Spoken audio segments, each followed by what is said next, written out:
Welcome back to another episode of. You gonna say it? What? Yay! That's right. On this episode of Journey to Become a TechnoWizard, I got my girl here, is my baby. So it's gonna be pretty short because we finally have time to spend time together. Um, but real quick, I'll just go over doom doom boom boom my style guide. As I said before, trying to create a finally get to create, some prototypes, sketches, kind of the meat of the design process. And before we start that, we're going to create a little style guide, a UI kit, wireframe kit, whatever you want to call it. It's going to be super simple. So really, I just put down some things that we would need to come to an agreement on in order to make sure that all of our concepts are super simple and cogent and similar, so it feels like the same app, even if we're exploring different ideas. And these are what I think the main points will be. So again, it's not as exhaustive as an actual style guide or wireframe kit would be because we don't know what we're building here. This is the ideation phase, but it's probably going to be this is probably going to be what we need. So for anybody who's working on a team, super important that you do come to a decision on what your not your sample size, what your library, your tools, your elements are going to be. Um, so yeah, we're gonna agree on the font sizes, icons, some coloring. It's most likely going to be monotone because we found out there was a really great article talking about how grayscale in itself can be a little bit too complicated for a lo-fi design because for one you end up having a whole bunch of different types of grays going on, and then um, it makes it a little bit confusing for the customer because they're too busy thinking about trying to see what this looks like with color, versus if it was just monotone, black and white, or rather we use like that kind of like a bluish gray and white, then it's very easy to just focus down on the content itself. So we're gonna come to agreement on what grayscale. I mean, what monotone color we're gonna use.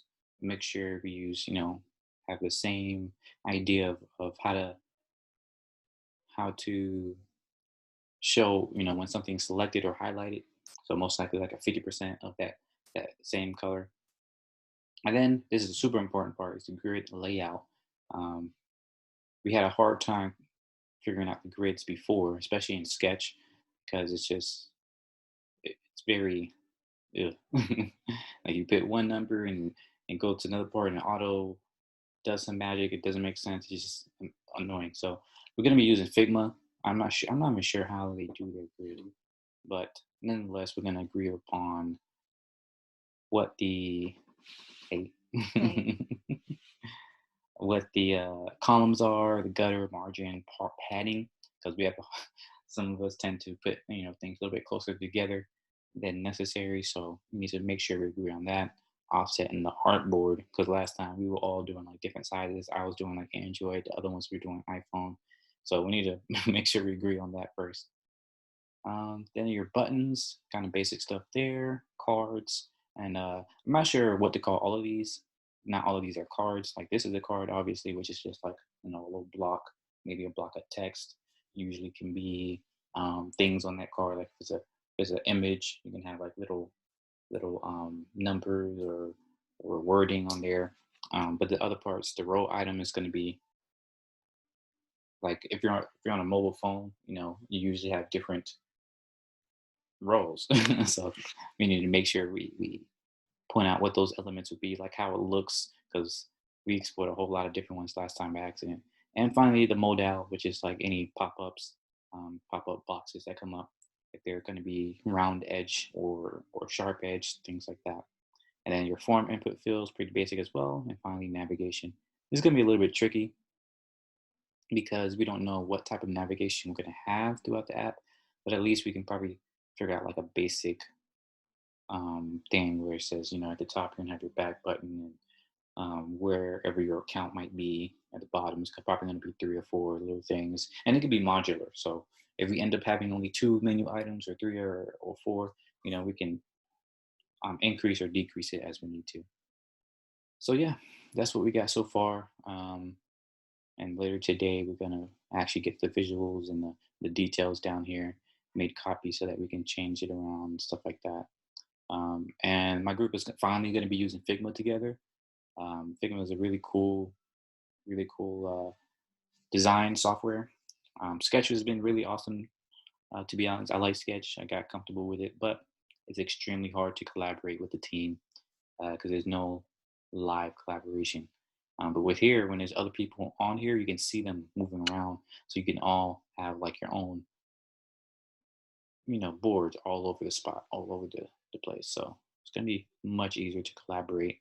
Before we had to use different version control tools. The first time we tried to use friggin' Google Drive and Apple Drive and all this stuff, it didn't work out. The cloud drive, whatever you call that.